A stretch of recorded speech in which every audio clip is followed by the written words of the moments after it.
You did not allow him to bring in his own doctor. There's another video that will show that he has his doctors from the Cardinal Santos. Yes, and he was saying kulang yon kasi ano pa sila, di ba? Yung iba pang doctors, pero hindi na pinayagan. So to your point, did you allow all of his doctors in or no? Sir, we have substantial doctor. I think we have complied with 7438, sir. Okay, it doesn't say here substantial.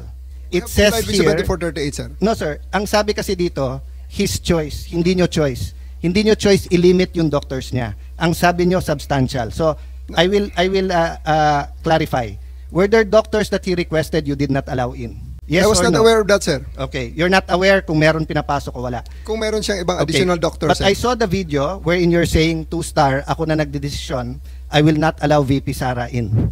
Tama? Yes, sir. Okay. Pag anak, you cannot stop them from visiting. Yes, sir. I did the request of, I did deny the request of President Duterte for him to allow VP Sara to enter, sir. 12 hours na ang nakalipas at tapos na ang lahat ng mga delaying tactics. I cannot allow that. And otherwise, magiging magulo pa ang situation, sir. Nag-expire pala yung karapatan ng akusado. May expiration date pala yung karapatan ng anak na bumisita sa kanyang tatay? Sir, we do believe, ako sir personally, that's my call at that time because I'm operating on the premise na so aking mission. So it's your call to Yes, violate sir. the law? Yes. It's your call to violate the law. Dahil nakalagay sa batas, binasa ni Senator Alan Cayetano na bawal na pigilan yung anak na bumisita. So it's your call to violate the law. Hindi sa ganong context, sir. Anong konteksto? Anong Kasasabi konteksto mo? mo lang, talagang hinadlangan mo yung pagpasok eh.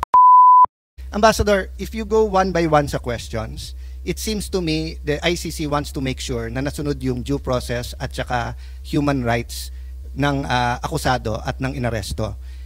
In your view, meron po bang violation ng batas sa pag-arrest or pag-detain ni former President Duterte? Wala po. So wala. Opo. So wala. And you know our law, so walang violation. Opo. Okay. How about you, General Torre? May violation ho ba sa arrest or detention ni former President Duterte? No, sir. No, wala. Categorical wala tayong violate na law. No, sir. Okay. Can I read to you Republic Act 7438?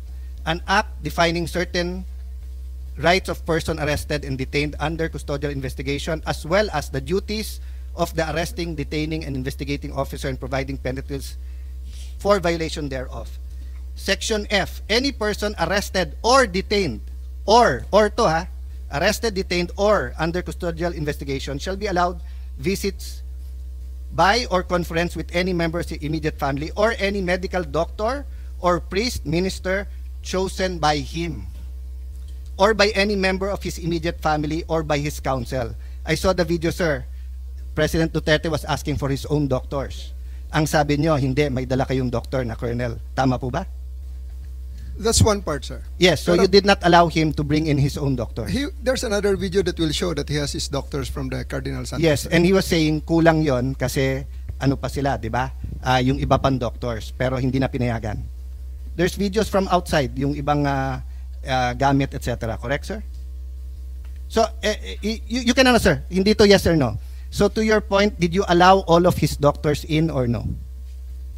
Sir, we have substantial doctor. I think we have complied with 7438, sir. Okay. It doesn't say here substantial. It says here... 7438, sir. No, sir. Ang sabi kasi dito, his choice. Hindi nyo choice. Hindi nyo choice i-limit yung doctors niya. Ang sabi nyo, substantial. So, I will clarify. Were there doctors that he requested you did not allow in? Yes I was or not no? aware of that, sir. Okay. You're not aware kung meron pinapasok o wala? Kung meron siyang ibang additional doctor, But sir. I saw the video wherein you're saying 2-star, ako na nagdedesisyon, I will not allow VP Sara in. Tama? Yes, sir. Okay. Hindi ba siya anak? Ang nakalagay dito, the person's immediate family shall include his or her spouse, fiancé, parent or child, brother, sister, grandparent, grandchild, uncle, aunt, nephew, niece, etc. Ang penalty nito ay 4 na taon ata na kulong. Penalty clause. Any arresting public officer, employee, or any investigator who fails to inform any person arrested, detained, or under custodial investigation of his right to remain silent and to have competent penalty of not less than 8 years. Ito, sa letter B, any person who obstructs or prevents any of his lawyers, any member of his family, or person arrested, detained, medical doctor or priest of his choice, 4 years. So sir, you prevented VP Sara from entering. At the outset, sir, maraming salamat sa pagbigay sa akin ng pagkakataon na ito para maklarify yan, sir. Dahil nung first hearing natin, sir, ay palagay ko na-explain na lahat yan, sir. At nagkaroon ng napakaraming mga... Nung first hearing, sir, ang pinag-usapan kasi doon na lawyer. Eh ako, upon looking at the Constitution, kaming mga senador, we cannot appear before the court but we can practice. Pero ang presidente, vice president cannot practice. So kasama na ako doon at yung ibang nagsabing abogada. Pero nung nakita ko tong batas na to, nakalagay, pag anak, you cannot stop them from visiting. And nakita ko yung video, but sabi nyo nga, may kompleto kayong video, that's why I'm asking you, baka naman pinapasok nyo nang hindi ko alam. Sabi mo, 2 stars sir, ako na. Ako nagdesisyon nito sir. I don't know if you use the word ako mananagot. So, simple lang question ko, did you prevent VP Sara from seeing her father? Yes or no? Can I expound on this, sir, before I answer the yes, Yes, or go no, ahead. sir? Thank you, sir. Kaya ako nagpapasalamat, sir, na ma-expound yan, sir. Dahil after the first hearing, medyo marami-rami ang lumabas, sir, ng mga misinformation regarding that matter, sir. Yes, sir, I did I did deny the request of President Duterte for him to allow VP Sara to enter, sir. Kasi nga naman, sir, mag-alas 10 na yun, sir. And that is already around 12 hours after we first got him into custody. The VP has all the chances to be with the President earlier that day. We are expecting her. Actually, sir, mga alas 3 pa lang, may information na darating siya. And kung gusto talaga nilang pumasok, sir, pwede naman, sir, eh. Kasi Hinadlangan mo nga eh, di ba? Ma'am, sinundo ma'am sa loob ng Villamor. Sinabi nga ninyo na hinarang, di ba? Yes, Sabi nyo, ma'am. Ito, kasi mama, gabi na, matagal na. I did, ma'am, I did really prevent that from the VP. I told the President that she can visit her on the detention cell in Hague. Sabi ko kung gusto niya talaga. Pero Sabi kasi mo nga naman, makapasok, pero ma'am, sa kabilang sandali, dako ma'am. sinabi mo you prevented her. Alin ba talaga? Let me clarify, ma'am. Hindi pa ako tapos, ma'am, eh. Hindi, iba-iba lang yung sinasabi mo eh. Ma'am, patapusin niyo ako kung pwede. Kung pwede, ma'am. Okay lang. Kasi ma'am, meron tayong... I think the resource person is... If you will allow me. Huh?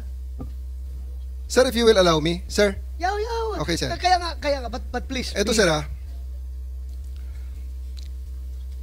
After all was being said and done, yung sasakyan ni Hanilet, sir, and 5 other vehicles, nakapasok at sinundo sila, sir. Ang eroplano nasa bukas pang pintuan, sir.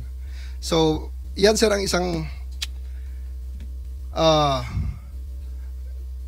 tumayong balahibo ko nun, sir, noong panahon na nakita ko, naku, andyan yata si VP Sara, andyan si Bongo nakapasok na. Kasi sinusundo na, sir, si Hanilet at saka si Kitty, sir, ng kanilang mga sasakyan, together with the other entourage.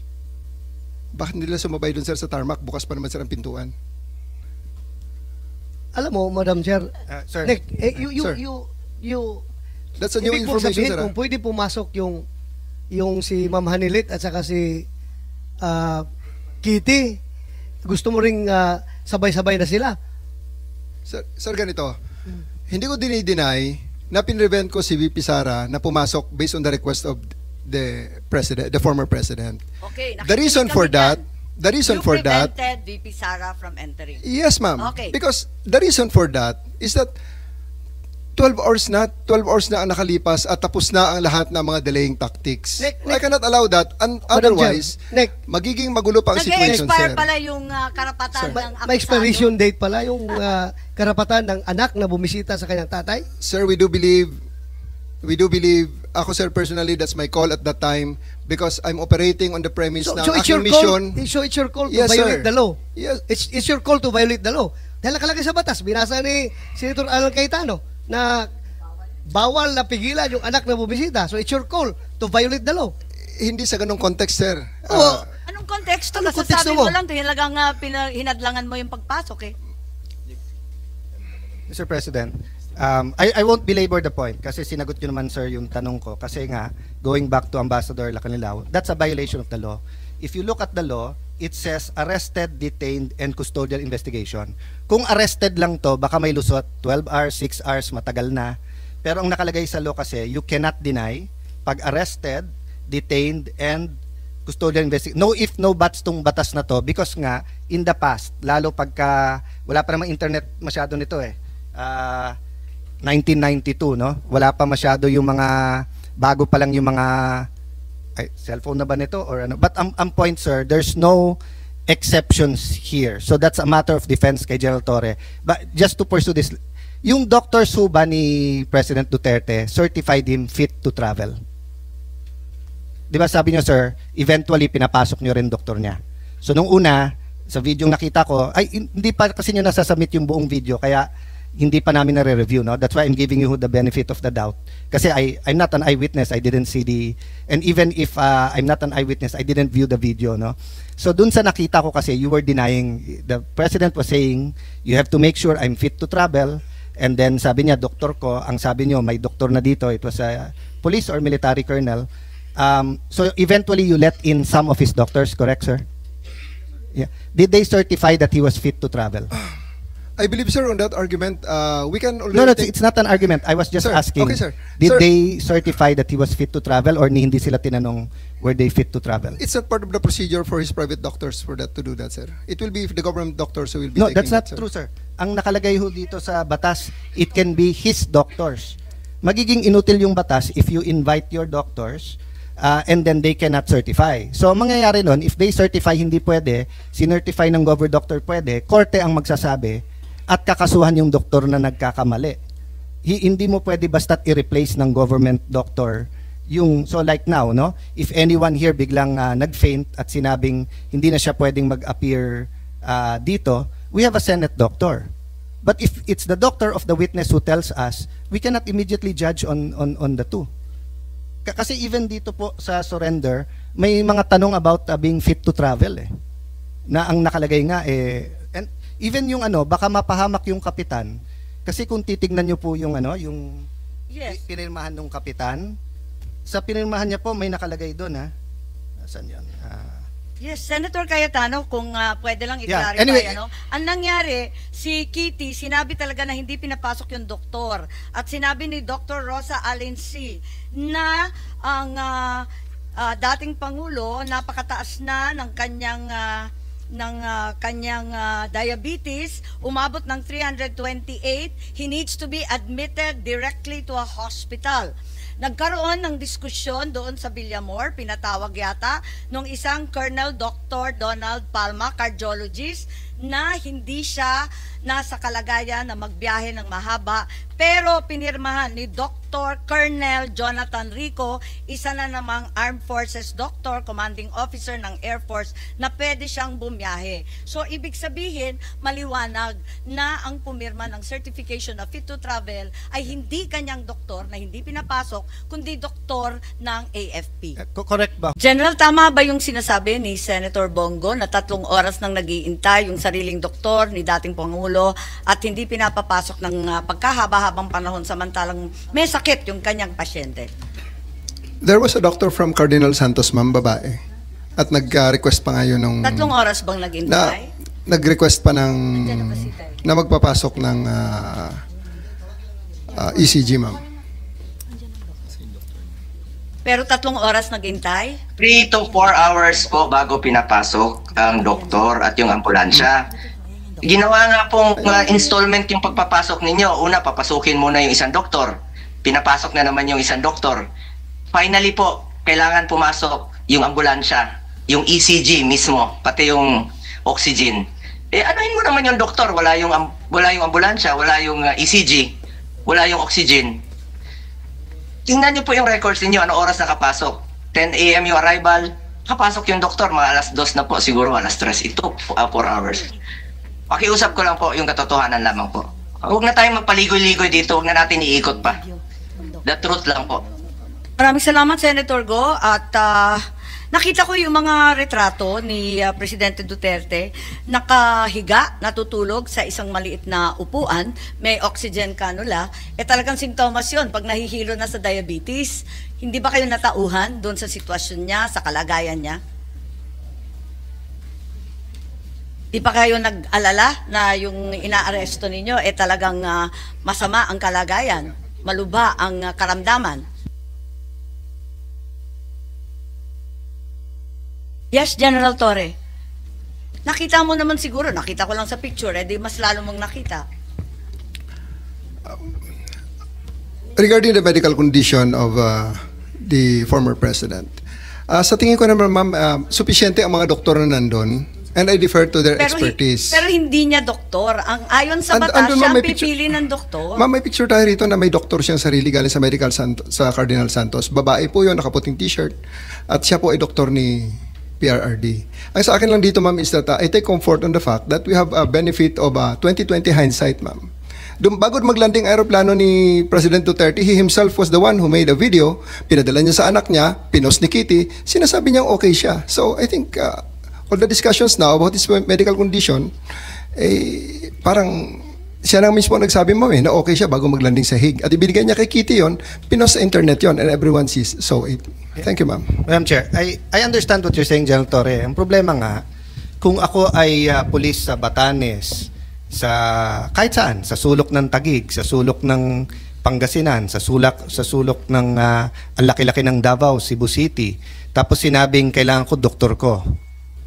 And then sabihin isa lang sufficiente or sa militar sufficiente.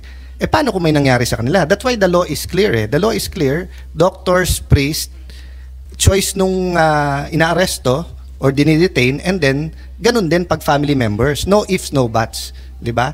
So, I have seen Supreme Court cases where they said that this is not to be a precedent, that this is a special case. Diba? We've seen Supreme Court cases. So, if you say this is a special case, given the circumstance, I will not say you're right, but I will not argue with you. But if you tell me, sir, okay naman siya, o tignan mo. So paano nga kung, kasi the law is clear eh. Hindi naman ikaw magsasabing sufficiente, hindi. But you're supposed to allow all of his doctors in right away, and you're supposed to allow his family members there and not deny them. So yun lang yung point that I want to make. Especially kung si Ambassador Lacanilao also is certifying to the ICC. I'm not sure but tingin ko, kaya hindi kinuha kagad si President Duterte na hindi mo pa napirmahan lahat. Because ayaw nilang kunin tapos hindi fit to travel, pag na-stroke yun o may nangyari sa kanya, human rights institution yon, sila pagbibintangan. Kaya ka pinapirma muna na at hindi kukunin hanggang hindi ka pumirma para yung responsibility na sa atin. Diba? So that's what I'm saying, General Torre, that what I'm discussing with you now is beyond what happened here. It's the revised rules of PNP operational procedure vis-a-vis the Republic Act 7438. Sa 7438, there's no exception eh. Hindi sinabi dito na pag ganitong oras, hindi na pwede yung anak. Pagka ganito, yung doktor, pipila ka sa labas, hindi ganitong oras. Di ba? So anyway, I think we both made our points naman unless you want to add on that. No?